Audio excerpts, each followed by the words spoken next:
Hello, good morning. ഇന്നിപ്പോൾ എന്തൊക്കെയാണ് നമുക്ക് നോക്കാം. മുട്ടക്കറി, പരിപ്പ് കറി, നല്ല ചപ്പാത്തിക്കാണ് കേട്ടോ പരിപ്പ് കറി. ഇതാ മാങ്ങച്ചാർ, നല്ല പരിപ്പ് കറി ചപ്പാത്തിക്ക് സൂപ്പർ. പിന്നെ ഇതാ മുട്ട റോസ്റ്റ് സൂപ്പർ. മാങ്ങച്ചാർ ചോറിനുള്ളത്. പിന്നെ ചപ്പാത്തി ഓക്കെ. പിന്നെ പയറ് മെഴുക്ക് പുരട്ടി എല്ലാം കൂടി നമുക്ക് കഴിക്കാം.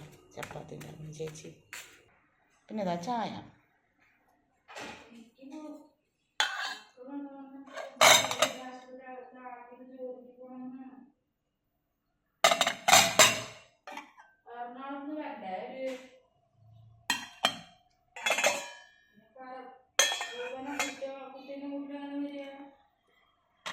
അപ്പോൾ അടുത്തതായിട്ട് അടുത്ത വീഡിയോയിൽ